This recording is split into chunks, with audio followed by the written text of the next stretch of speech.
এটা হচ্ছে দেওতলা পারাপারের চিরায়িত ঘাট, নদীর ঘাট। নিতাইয়ের নৌকায় উঠলাম, এখন যাবো হচ্ছে ওই পার দেওতলায়। অনেকদিন পর নদী পার হচ্ছি। এখন অনেকদিন নদীতে নৌকা চালাই না, দেখি নৌকা চালাইতে পারি কিনা। আগের যে অভিজ্ঞতা আছে সেই অভিজ্ঞতা এখনো কাজে লাগে কিনা। এখন একটু নিতাইয়ের যে নৌকা, সেই নৌকাটা আমি চালাবো। নৌকা চালিয়ে নদীর ওই পারে যাব, দেখি পারি কিনা। নিতাই দাও, আমি দেখি নৌকা পারি কিনা চালাইছি। উঠো, আমি আজকে পার হয়ে ওই পার যাবো চালাইতে। অনেক বছর পরে নদীতে নৌকা চালাইতেছি।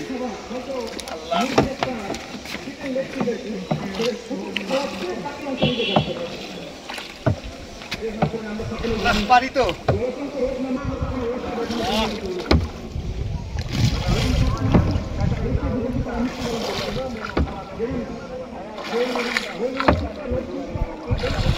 ও অনেক বছর পর নৌকা চালাইতেছে। সাধারণত নৌকা চালানো হয় না। আগে কত নৌকা চালাইছি নদীতে, আর এখন এই নদী একদম মরা। আগে কত স্রোত ছিল, এখন একদমই স্রোত নাই। আগে এই নদীতে এক সময় লঞ্চ চলতো, লঞ্চ নদীর মাঝখান দিয়ে সাঁতার কাটতাম আমরা। এখন ভরা বর্ষা, তারপরেও মনে হচ্ছে যে নদীর সে আগের যে যৌবন, সে যৌবন আর নাই।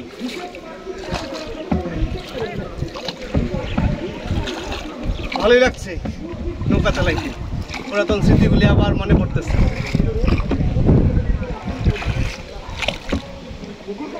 আমরা যে ঘাট থেকে আসলাম সেটা হচ্ছে বান্দরা নিতাইয়ের ঘাট, আর এই ঘাটটা হচ্ছে দেওতলা বটতলার ঘাট।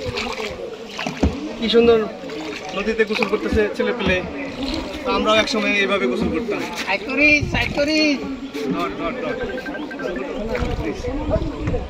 ওই সাইড করো।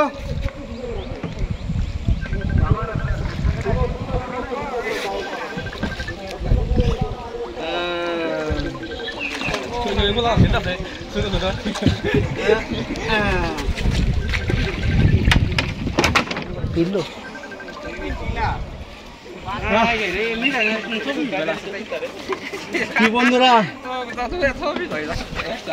নৌকা চালাইতে পারি, এখনো ভুলি নাই।